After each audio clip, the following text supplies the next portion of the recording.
उनके सहयोग के लिए मैं आभार जताता हूं। साथियों, आज दिल्ली में WHO के south east Asia region office का उद्घाटन भी किया गया है। ये भारत की तरफ से एक विनम्र उपहार है। ये एक ऐसा ग्लोबल हब है जहां से रिसर्च, रेगुलेशन और कैपेसिटी बिल्डिंग को बढ़ावा मिलेगा। साथियों, भारत दुनिया भर में पार्टनरशिप ऑफ हीलिंग पर भी जोर दे रहा है। मैं आपके साथ दो महत्वपूर्ण सहयोग साझा करना चाहता हूं। पहला, हम बिम्स्टेक देशों यानी दक्षिण और दक्षिण पूर्व एशिया में हमारे पड़ोसी देशों के लिए एक सेंटर ऑफ एक्सीलेंस स्थापित कर रहे हैं। दूसरा, हमने जापान के साथ एक कोलैबोरेशन शुरू किया है। ये विज्ञान, पारंपरिक पद्धतियां और स्वास्थ्य को एक साथ जोड़ने का प्रयास है। साथियों, इस बार इस समिट की थीम है restoring balance, the science and practice of health and wellbeing. Restoring balance, ये होलिस्टिक हेल्थ का फाउंडेशन थॉट रहा है। आप सब एक्सपर्ट अच्छी तरह जानते हैं, आयुर्वेद में बैलेंस अर्थात संतुलन को स्वास्थ्य का पर्याय कहा गया है। जिसके शरीर में ये बैलेंस बना रहता है वही स्वस्थ है, वही हेल्दी है। आजकल हम देख रहे हैं डायबिटीज, हार्ट अटैक, डिप्रेशन से लेकर कैंसर तक अधिकांश बीमारियों के बैकग्राउंड में लाइफस्टाइल और इम्बैलेंसेज एक प्रमुख कारण नजर आ रहा है। Work life imbalance, diet imbalance, sleep imbalance, gut microbiome imbalance, calorie imbalance, emotional imbalance, आज कितनी ही ग्लोबल हेल्थ चैलेंजेस इन्हीं इम्बैलेंसेस से पैदा हो रहे हैं। स्टडीज भी यही प्रूव कर रही है, डेटा भी यही बता रहा है कि आप सब हेल्थ एक्सपर्ट्स कहीं बेहतर इन बातों को समझते हैं।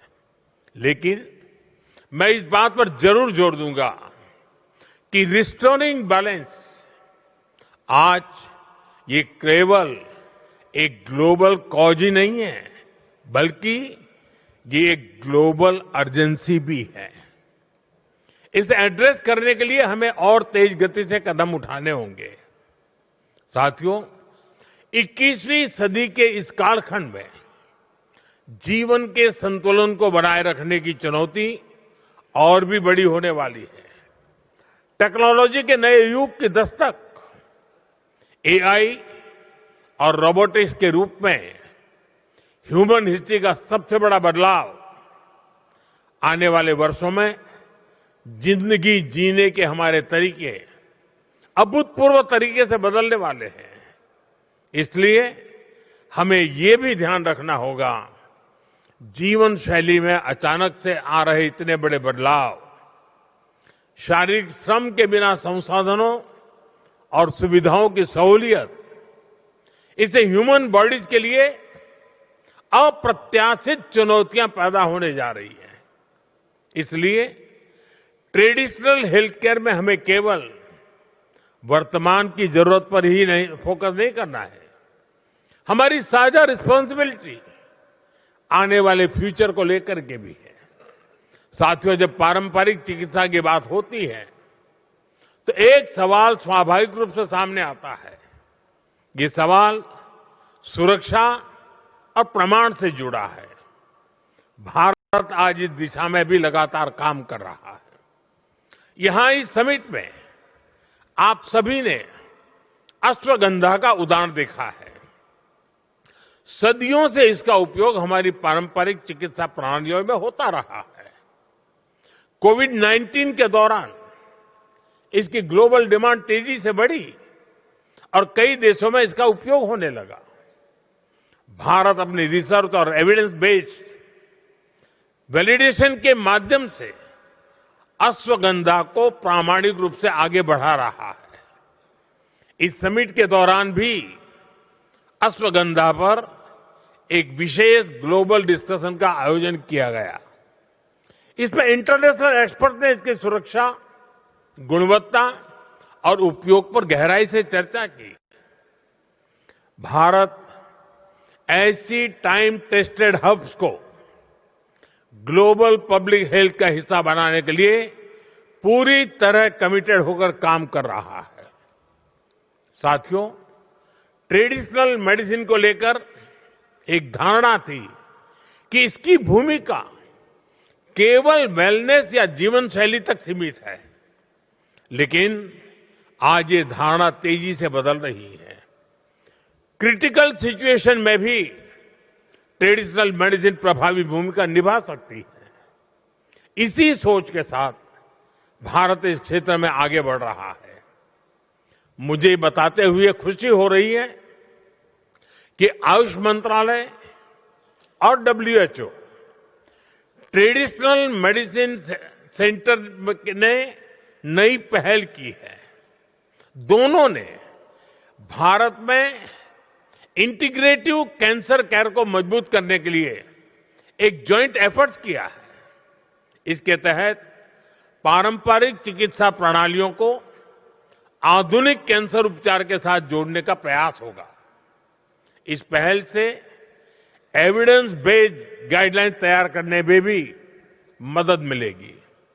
भारत में कई अहम संस्थान स्वास्थ्य से जुड़े ऐसे ही गंभीर विषयों पर क्लिनिकल स्टडीज कर रहे हैं। इनमें एनीमिया, आर्थराइटिस और डायबिटीज जैसे विषय भी शामिल है। भारत में कई सारे स्टार्टअप भी इस क्षेत्र में आगे आए हैं। प्राचीन परंपरा के साथ युवा शक्ति जुड़ रही है। इन सभी प्रयासों से ट्रेडिशनल मेडिसिन एक नई ऊंचाई की तरफ बढ़ती दिख रही है। साथियों, आज पारंपरिक चिकित्सा एक निर्णायक मोड़ पर खड़ी है। दुनिया की बड़ी आबादी लंबे समय से इसका सहयोग लेती आई है, लेकिन फिर भी पारंपरिक चिकित्सा को वो स्थान नहीं मिल पाया था जितना उसमें सामर्थ्य है। इसलिए हमें विज्ञान के माध्यम से भरोसा जीतना होगा। हमें उसकी पहुंच को और व्यापक बनाना होगा। ये जिम्मेदारी किसी एक देश की नहीं है, ये हम सबका साझा दायित्व है। पिछले 3 दिनों में इस समिट में जो सहभागिता, जो संवाद और जो प्रतिबद्धता देखने को मिली है, उससे ये विश्वास गहरा हुआ है कि दुनिया इस दिशा में एक साथ आगे बढ़ने के लिए तैयार है। आइए हम संकल्प लें कि पारंपरिक चिकित्सा को विश्वास, सम्मान और जिम्मेदारी के साथ मिलकर के आगे बढ़ाएंगे। एक बार फिर आप सभी को इस समिट की मैं बहुत बहुत बधाई देता हूं। बहुत बहुत धन्यवाद।